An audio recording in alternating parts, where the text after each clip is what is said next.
How's it going, ladies and gentlemen? My name is Reagan Harrell, former punter at Webber International University. That is Carly Fitzer, former All-American shortstop at Midland University. Go Warriors. All right, Carly, go Yep. Warriors. Go Warriors, Go baby. Warriors. Okay, we have a great episode. We're going to talk about some other sports. We actually got going to talk about a different TikTok page we're going to put y'all on to in a little bit. But before we talk about anything else, this episode is brought to you by our good friends Magna. Mm-hmm. Or drinkmagna.com. Use code NAISB15 for 15% off your order. But what the heck is Magna? Well, Magna is the world's first triple magnesium electrolyte powder. Did you know 75% of us are deficient in magnesium, but magnesium is the most important mineral in our body. Without enough, we can experience poor sleep, brain fog, stress, bloating, and just give you some good natural energy. Magna contains three kinds of magnesium with electrolytes to unlock greater focus, energy, and recovery. Magna does more than any other electrolyte powder out there with the three types of magnesium: magnesium 1 threonate for focus, magnesium malate for natural energy, and magnesium glycinate for recovery, plus electrolytes for max hydration. Magna is science backed, trusted by leading doctors and professional athletes, and contains zero sugar. It's gluten free, caffeine free, and NSF certified. And Magna comes in five delicious flavors: watermelon lime, lemon lime, iced tea lemonade, apple juice. Mine and Carly's personal favorite, the mint lemonade. Go to Drink Magna. That is drink, MAGNA.com. When you put all your items in your cart, you go to checkout, use code NAIASB15 for 15% off your order. Carly, it is Monday, April 14th, and Mm-hmm. for the sixth time in the history of golf, we have a Grand Slam winner, Rory McIlroy. And if you were watching that and you didn't, if you were like, is there a little dust in the air? Is that it's a little misty eyed out here from what happened? That beautiful sunset in Yep. Augusta, Georgia. He tried to blow it. Boy, Roy tried to Roy. Oh, He he was having a meltdown for a whoo. second. Woo! He misses a 5 footer to win it on 18, goes into the playoff. And Carly, that second shot with, Whew. I believe it was his 9 iron, maybe his eight. I believe it was his 9 iron to get it up, Yeah. catches the lip, goes downhill. And shout out old Justin Rosie. I mean, that He had little, a great Sunday. yeah, had a great Sunday. It was amazing stuff. But Carly, we're not just saying it just to talk golf and how historic that was. The second player in the last 66 years to win the Grand Slam, joining, of course, the GOAT Tiger Woods. It's been 11 years since he won a 11 major. years. Yeah. 2014 was the last time McIlroy won a major tournament, and look, he's the biggest butt of all jokes. When it comes to golf, it was DeChambeau for a while, but he's got to be a lot more He's likable. got the best PR team on the planet. Best PR team on the planet. But McElroy, you know, he stood up. Whatever your thoughts are on live golf and everything, whatever. But he stands by PGA. He is clowned. He's a no known as a choke guy, and this kind of goes to show in sports you that's we see that a lot until you win the big one. It happens. But no, I mean, it was fantastic. A great lesson in there on never giving up on Jimmy V. But yeah, it was great stuff. Phenomenal. But Carly, let's talk about what the folks are really here to talk about. And it is officially, here is when for me, it's rock and roll time with the great, I mean, beautiful sport of softball. Spring games for football are over. So for me, football coach wise, it's like, hey, we're done here. We're done. I'm actually No promises, because it's a quick turnaround, but maybe hitting the road again. We'll wait to announce that. But there's a big one on Wednesday. We'll talk about that in the midweek preview, which actually might be news to a lot of people because I don't think it's on the website yet, the NAI scoreboard website, because it just got scheduled. But Carl, let's talk about some other top 10, top 25, and we're going to the lake. First off, Yo. phenomenal time in West San Antonio. Coach Bruce, Jody, Gill, Tom Norris, their athletic director, Mama T, athletic trainer, keeping me hydrated in that San Antonio heat. The parents, it was great. I had a phenomenal time. I am bloated. I am fatter than when I left. It was some unreal food. Natalie's breakfast tacos, that brisket and sweet potato casserole from the rusty bucket make you want to slap your mama. But let's talk about the actual softball that went down. It was a phenomenal Friday in a top 10 matchup. Our Lady of the Lake, which, by the way, how cool is this hat?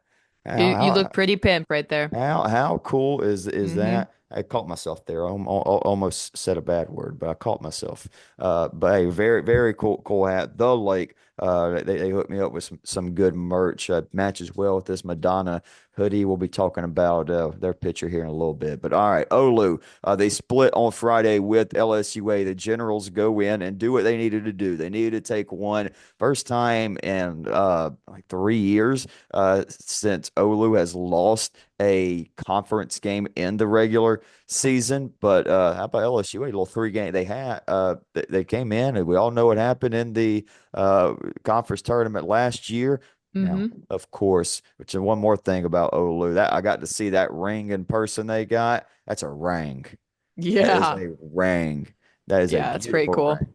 But Olu takes game one, 2-0. It reminded me, it was very similar to the last time I saw the Lake play, a 2-0 win against Jessup. But instead of it being Cassie Valdez, who got to see her throw a little bit, Carly, whew, You should have what stood in.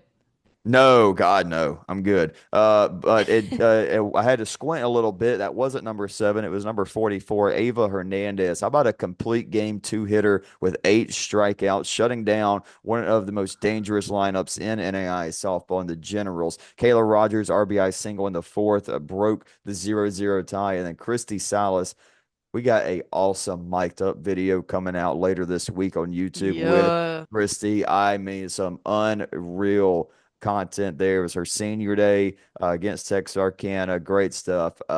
Another name that did well in this one, Caitlin Terrazas went 2 for 2. She was one of the names that was really impressive to me this weekend. We'll talk about a couple more, but obviously Ava Hernandez performance she had against LSUA. Then we'll talk about what she did against Texarkana here in just a minute. Because in game two, it was LSUA doing what they needed to do to get on top of the Red River Athletic Conference standings. They win 10-4, so obviously 6 runs more than 2 runs on that run head-to-head run differential. LSUA momentarily took the top spot in the Red River. It was actually Olu jumping out in front with a 3-0 lead in the first inning. And in the back of my mind, I was like, uh-oh, here we go. Now Yeah. the lake's about to get rolling.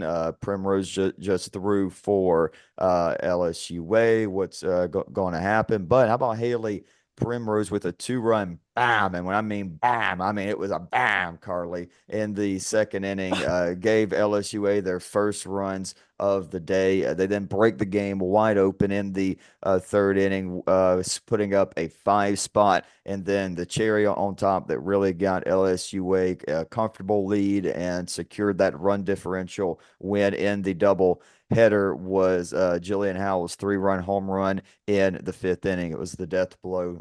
Just overall, Primrose two for three, home run, and double, three RBIs. Howell, two for four with four RBIs in the home run. Caitlin Dunbar going two for four with an RBI and two runs. So heading into Saturday, it was LSUA with a half game lead over the defending national champions. So obviously coming into Sunday, it had to be two wins for Our Lady of the Lake and Ava Hernandez again a complete game performance. She has nine strikeouts, gives up one earned run and three hits, no walks in the 7-2 victory in which she provided a two RBI double in the first inning to get things started. So yeah, I mean, got it done all over. Another name that really impressed me for Our Lady of the Lake was Lily Rocha. She went two for three with a two-run home run in the win over Texarkana, and Grace Ross two for three with an RBI. I don't know why, Carly, but something tells me Grace Ross, she's going to be a problem in the postseason. Let's She's a just problem now. Well, yeah, but I'm just good point. I just has big time player vibes. And remember, didn't get to play much in Columbus last year, battling some illness. So we'll see. They get back to That's Columbus if right. Grace Ross tries to get a little double up production. Uh, Yeah. game game two was more of a pitcher's duel, scoreless through three before Texarkana would break the deadlock, and then immediately in the bottom half of the inning, it would be Kayla Rogers with a two RBI double. She had a good approach at the plate. Caitlin Casas pinch hit, RBI double provided insurance in the bottom of the sixth. Annika Laterio, who had a little bit of a rough outing against LSUA, comes out against Texarkana, strikes out the let's see, five of the first six outs were strikeouts, and one of them was a phenomenal play that she made, a little kind of swinging bunt, took a funny hop in front of the circle, and I mean she looked like a second baseman delivering it to first base. But Annika, five and two thirds, five hits, giving up the one earned run, 12 strikeouts. Hernandez would come in for the save. So all that happens. Our Lady of the Lake sitting there in left field. I'm kind of sitting over by the dugouts and I see all the coaches huddled together. I'm like, what are they doing? I had a little bit of a feeling they were trying to check on the LSUA San Antonio games. I couldn't get it to load, so I was like, what's happened here? And then I just see one of the coaches go over, and the reaction from the Olu team gave everything we needed to know. Big time upset. Texas A&M San Antonio defeats LSUA 9-7 and in game two, and it gives Our Lady of the Lake now a half game lead, and they only have two games left to play against Texas A&M San Antonio. Big time rivalry next weekend, and LSUA, they got to win out and hope that the Jaguars will do what well they just did to them and take one from them. So yeah, Red River is going to be a fun one down the stretch. So is the Cascade Conference, Carly, where we had a big upset out there with Carroll and Eastern Oregon. Yeah, for they split two out of four, but for those of you that keep track of the Cascade, the first three are the ones that count. So they took two of three. They win game one, 7-1. Eastern Oregon struck first, but it was Carroll after it was all Carroll after that. They out hit Eastern Oregon 12-3 and played a perfect game defensively behind Kennedy Venner. Samuel Labrum was 3 for 4 with a run, a home run, and four RBIs. Carly Smith added two RBIs of her own, going 2 for 4 on the day. And Kennedy Venner having a great day in the circle, going complete game, three hits, only one earned run, and striking out four in their big 7-1 win.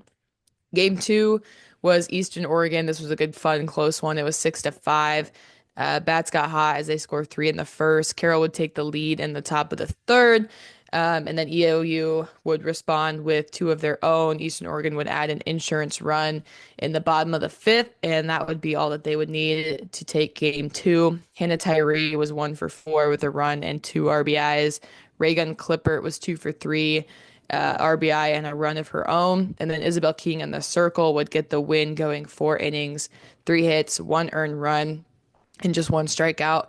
Game three, Carroll flips the script, and this would be what would allow them to take the series.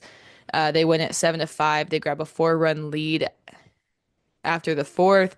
Eastern Oregon would tack on a couple, but Kennedy Venner would hold on again in the circle. She goes complete game, 8 hits, 5 earned runs, and striking out three. Carly Smith, again, having a great weekend, 1 for 2 with a run and 2 RBIs. Sammy Labrum was 3 for 5, scoring 3 of their 7 runs. And then game four, Eastern Oregon would take this one big, 7-2. They had a very big 5-run fourth inning, and what would be the difference for the Mountaineers? Madeline Durham, 3 for 3, a run, a double, and 3 RBIs. Caitlin Evans and Monaghan were 1 for 2 with a run, a double, and an RBI. And then Makeo Jackson was 5 innings, 2 hits, 1 earned run, and 4 strikeouts. Phenomenal wins for Carroll, the Very Fighting big. Saints, and their last year in the Cascade before they join up with the North Star to form the Frontier League in softball. Huge for them. Shout out our girl coach SJ. Phenomenal stuff there. Kennedy Venner, unbelievable performance. One of the most underrated pitchers in NAI Yep. softball, Carly. And let's answer the question that I've already gotten to get a little bit from around the country. Obviously, a big name is not playing this weekend. hmm Parsons was not in the circle for Eastern Oregon. We're not going to go in, any details until we learn a little bit more about that. But regardless of who played, who didn't play, taken 2 or 3 against a top 15 opponent for Carroll. And as for Eastern Oregon, Carl, I think that pretty much knocks them out of any chance of getting in the top 10 this year. It Yeah. also not knocks them out of, potentially being a 1 seed, which, we'll be finding out here in the next week or two where those 10 sites will be. Oh, I'm fired up. All right, I'll rip them off. We're gonna talk about our friends Jess and Rob. Well, not necessarily friends, but one of the best TikTok pages out there here in just a minute. But okay, burn it out real quick. Where I think it will be. I'm pretty confident like 8 or 9, and then there's 1 or 2. It's like I don't know. All right, Southern Oregon, Oregon Tech, Oklahoma City, Science and Arts, Olu, no doubt. Cumberland's no doubt. Those are 6 no doubters to me. Then I think I think Georgia Gwinnett should be a lock. I hmm think LSUA is I would say better than 70% chance the Generals host. So there's 8. Now, now it gets interesting because you can go St. Thomas, you can go Indiana Wesleyan, you could go Marion, you can go Central Methodist, you can go Madonna, you could go Northwestern. Yep. I was just gonna throw So that one in there. yeah, I'm not sure what direction it will go. Looking at it geography wise, I don't see St. Thomas getting one now. Now if LSUA or Gwinnett falls off, then maybe it happens where they get one in Miami. Other God, than that'd be that, so cool though, though. it would be cool. But God, it would be hot. It would be so Yeah. hot. It'd be so hot. But looking at geography wise, I think you got to have one in Indiana because you don't really have any in that part of the country. So you got to have Marion or Indiana Wesleyan, which, by the way, if y'all have not seen Iowa's new scoreboard, have you seen it, Carly? No, but I played at their they hosted my junior year. Yeah. Phenomenal. Everything. The from the football field to the Yeah. softball field. Phenomenal, phenomenal stuff they got going on there. Well, they have added in a awesome scoreboard, a big video board on it, and actually a little hot, one of the first big highlights. How about Morgan Yeater inside the park grand slam? Yeah. That was pretty sick. That girl is speed. She can Uh, move. I look at all right. So if I'm picking the next 2 spots, I think it has to be Central Methodist. I would say probably after this weekend, they've definitely done enough to be a 1 seed. See Mhm. what happens the rest of the year. Need one in Missouri. And then I think it's a coin flip, well, 3-way coin flip between Marion, Indiana Wesleyan, and who I got right here, Madonna. We'll see. Real quick, if there's anybody that loves some nature, I mean, just loves animals and wants to know what would happen if you had the biggest of the big versus the Mhm. biggest of the big? Jess and Rob's show on TikTok, it has blown up over the last 6 months. They've just started doing some like actual podcasting on Spotify, so they're low key competitors now. But no, Ah, they're pretty different genres. But yeah. they do some other things, but their bread and butter. It's kind of like Carly, how many honey badgers would it take to take down biggest of the big grizzly bear? Mm. I guess I would say double digits. I say double digits. I Them mean, honey badgers ain't that big, they're not that big. Honey and badger they're don't not care, built for that. Yeah, honey badger don't care. but Honestly, I'd feel bad. enough of them, 30 minutes, that grizzly bear is going to get tired. I'm going to say 23. I think 23 honey Yeah, badgers. Yeah, it would take a lot of honey it's got to be in badgers. the 20s at least. Yeah, Not no 10, 15. no, there's got to be a lot. Them But grizzlies are big. yeah, but that's kind of the videos that they do. They do great stuff. I actually got on their TikTok live last night, and I threw out a question, and they took the question. It was a good one. I said, "How many BOTB, biggest of the big, Bengal tigers to take down biggest of the big rhinoceros?" They said six Bengal tigers. I thought maybe like four could get it done, but Yeah, they're the experts. They don't argue with me about softball, so I'm not going to argue with them about animals. animals.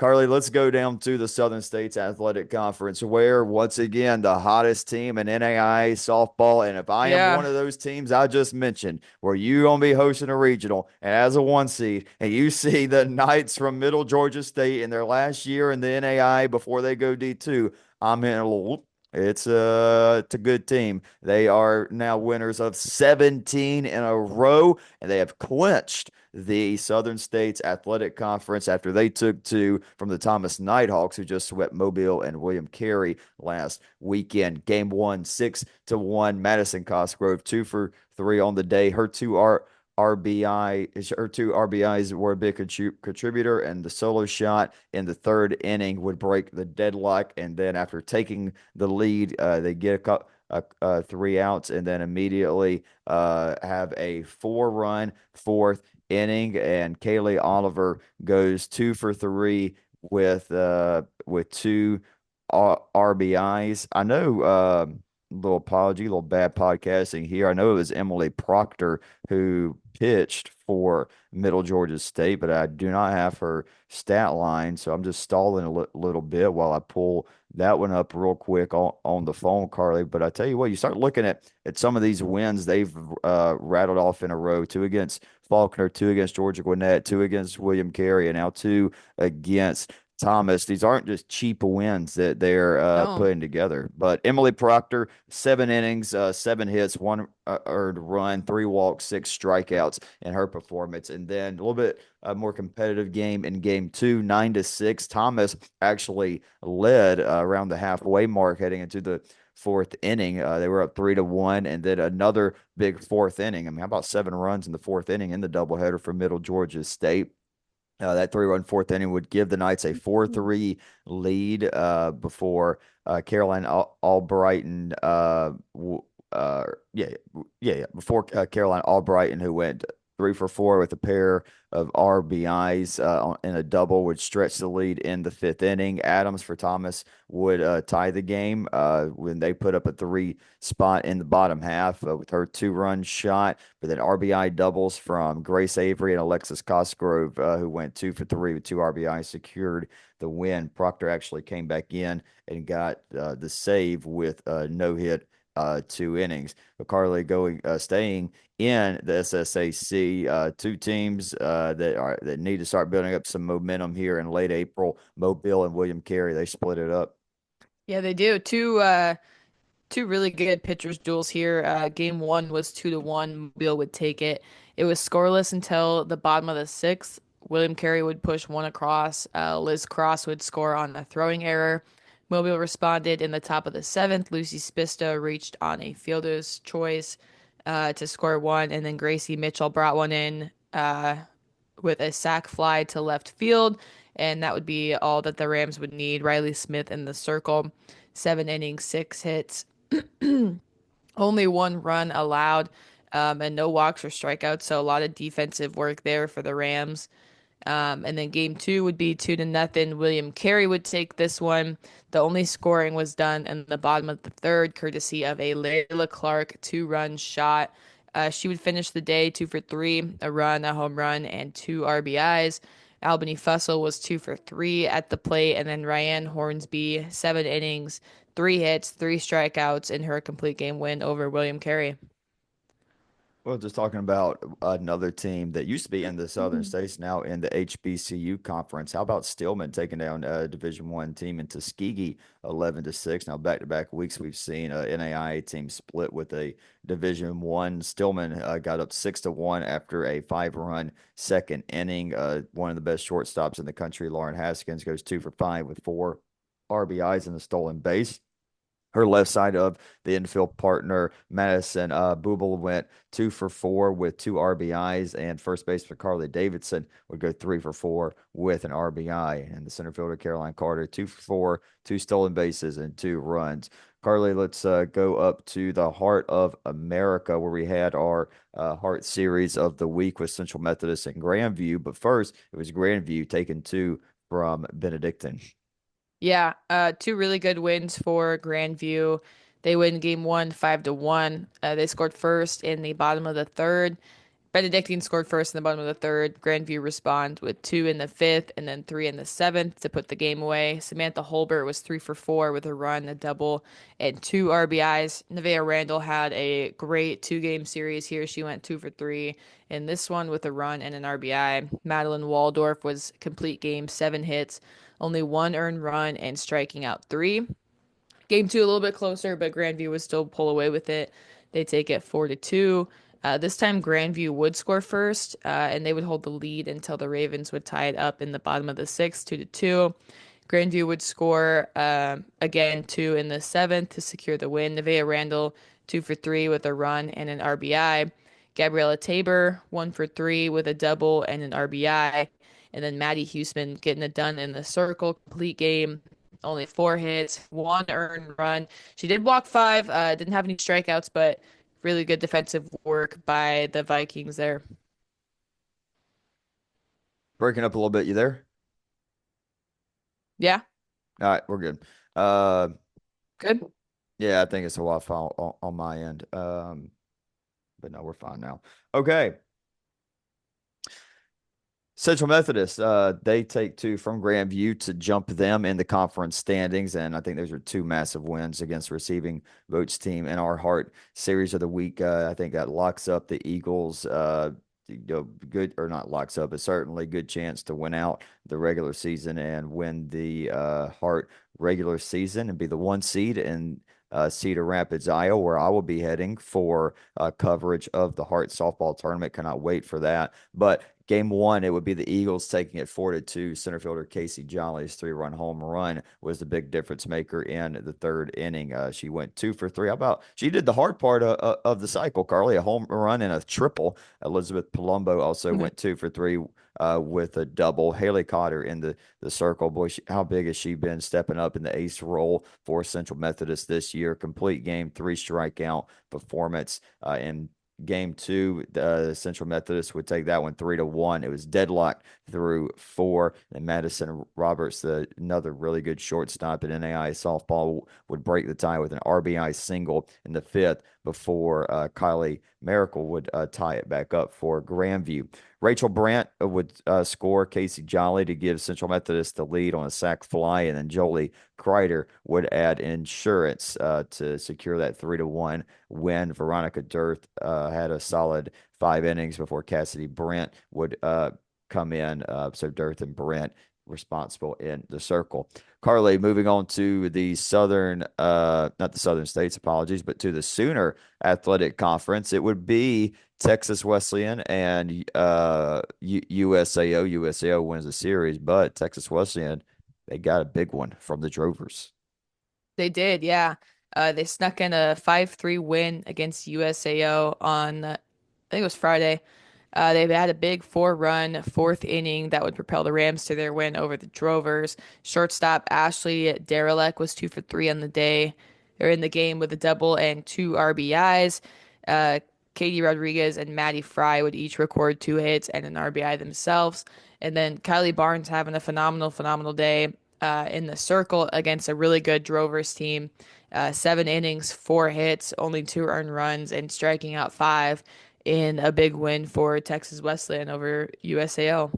Yeah, and another big upset. How about Wayland Baptist in game four after Oklahoma City took the first three? Wayland Baptist would take game four behind Addie Rich in the circle. She picks up her sixth win of the year. Complete game, gets up to 2 earned runs, 1 walk, 1 strikeout, only gives up 4 hits to the stout Oklahoma City lineup. First baseman Amber Pourball had a pair of RBIs. How about Rich again? She did it in the circle. She does it at the plate, also going 1 for 2 with the single. Second baseman Michaela Carrillo went 2 for 2, a pair of runs and a walk. Brooklyn Araujo had a double, scored a run, but nice win for Wayland Baptist. We'll see with those two losses with Texas Wesleyan and Wayland Baptist where that kind of leaves them in conference, not in conference, obviously still 1-2, but we'll see where that has them in the coaches poll, which comes out in about 48 hours on Wednesday. I'm also interested to see what happens with LSUA and Olu with how the weekend went down there. I'll go ahead and tell you though, in my personal the good old Reagan Herald power rankings, I got to move the defending champs into the top three, Carly. I mean, They're up there. I think they pass Oregon Tech. I think they finally split up the two Oregon schools. I know everybody wants Southern Oregon to move down after the loss to Corbin. Yeah, whatever. Whatever. Guess what? Upsets happen. Who hasn't been upset this year? And I get Yeah. Corbin. That's a tough loss. Period. That's a tough loss. But still, Southern Oregon has some of the best wins in the country. Carly, let's talk about our top performers. You got a couple for us already to rock and roll. Talk about Miss Jane Anderson and her performances this weekend. Yeah, picked up a perfect game versus Cleary on, I think, Friday. She had 5 innings, 7 strikeouts. Obviously, didn't allow anyone on the base path. And then post senior day, she has a no versus Concordia of Michigan. 5 innings, 2 walks, and 4 strikeouts. And then I did see another no hitter somewhere on Twitter this weekend, and I believe it was Indiana Wesleyan's Isabella Bidosky. She had a no versus Bethel, 5 innings, 2 walks, and 2 strikeouts. Um, and they're shut out. Yeah, I got a few more. How about University of St. Francis's Jaylene Taylor going 10 for 15 on the weekend with seven of those singles and a double home run and a cycle, get 4 RBIs and 7 runs. Missouri Baptist Taylor Whitehead 3-0 in 26 innings. Whitehead has 33 strikeouts between their matchups with William Baptist, Central Baptist, Carly's Ridge. Jenna Axe also for Missouri Baptist. How about going 17 for 26 with 5 doubles, 3 stolen bases, and 6 RBIs? Now has an 8 game hitting streak. Samantha Proctor, Weber International. Weber's making the playoffs, folks. Them Warriors in the postseason. Them Warriors in the postseason, baby. I'm fired up. They get a big series win over Florida Memorial. Shout out Sam Proctor going 7 for 11, 3 RBIs. On the weekend for the Warriors. And then, Carly, and now this is me waving that Weber flag, but if you know, you know. Taylor Thomas, one of the most underrated pitchers in NAI softball. She goes 2-0 on the weekend, does not allow a run, only gives up 1 walk and 18 strikeouts. You know, I've said this before. I truly believe any game against almost any lineup that that Weber plays, I think Taylor gives him a shot. She's got an ERA sitting right at 2 on the year. The junior's gotten better and better as the year has gone on. Let's see, how many strikes? She's got to be up there. Yeah, she's got 149 strikeouts this year. Yeah, that'll and play. and 139 innings. I mean, look, Anna Toon is probably going to win Pitcher of the Year in the Sun Conference, but I tell you what, Taylor Thomas certainly will be up there for some first team all conference selections. Shout out my Warriors. Casey Schmidt, big weekend against Simpson and Warner Pacific. She goes 3-0, 18 and a third innings, only gives up one earned run and then 30 strikeouts for Casey Schmidt. Selena Metcalf for Campbellsville goes 9 for 18 with five home runs, a triple, a double, and 13 RBIs against Cumberland and Lindsey Wilson. Just mentioned Jane Anderson, another one in the Mid South.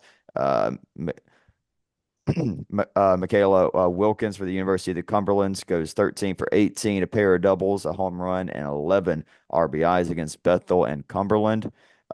Sammy Labram for Carroll College had a big weekend against Eastern Oregon. Actually, don't have the stats for her right here, but we already mentioned her with Carroll. Fiona Crane, one of the fastest players in the league for St. Xavier, goes 5 for 10 and has six stolen bases. And yeah, those are who we had submitted for our top performers, and probably a good chance a couple of those are going to be our pitchers of the week. Yeah. All right. Let's see here. Okay, let's look at some of the games from Monday, Tuesday, Wednesday. Y'all should be keeping an eye on. Watch a little softball. Today at 2 and 4, we got Brunel and Reinhardt at 2 and 4 Eastern time, and then how about a real fun one? There should be a lot of scoring. Taylor Trojans, who are having a nice year against Indiana Wesleyan, they play at 4 and 6. Not so bad. Monday action. Carly got two good ones on Tuesday as well. Yeah, Lindsey Wilson's going to be taking on Brian at 4 and 6 Eastern time, and then Stillman and Faulkner will start their doubleheader at 3 and 5 Central time, and then Wednesday we have a really fun matchup. Reagan.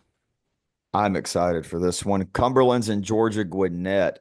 So I thought they were just playing one, but looking at the NAI website and on Georgia Gwinnett's website, they're playing a doubleheader now. 2 and 4, top 10 matchup with Cumberland's and Georgia Gwinnett. They'll have new ratings, new numbers next to their name right before this one with the coaches poll coming out around 10 o'clock. So a couple hours before. I'm not promising anything, but I'm gonna say about 90% chance I'm gonna be there. About 90% chance. I'd say 90% chance. Yeah. Gonna scoot up there, go up to Athens, visit with a couple of my friends this week. Well, really just for a couple of days, probably like Tuesday, Wednesday, probably head back either after the games or early Thursday morning because we do have senior weekend for Weber baseball. So I do have to come back on Thursday morning at the latest. But Cumberland, Georgia, Gwinnett, Carly, you think that's worth hopping in the car and driving about Hell six, yeah. 7 hours? Yeah, let's get up there for Yeah. that one. Yeah. That'll be fun. Got some other good ones. One I'm looking. How about this fun little non-conference matchup? Northwestern and Grandview at 2 and 4 Central Time. Big one in the KCAC with Avila and Oklahoma Wesleyan, and then Bryan taking on Brenau at 3 and 5 Eastern. Not bad on Wednesday. All right, Carly, let's send the folks into their week. Hope you all have a phenomenal week, and we'll be back. We'll probably have an interview. Let me make a phone call or two. Let's see if we can have us an interview for Yeah. the next episode. All right, y'all have a good one.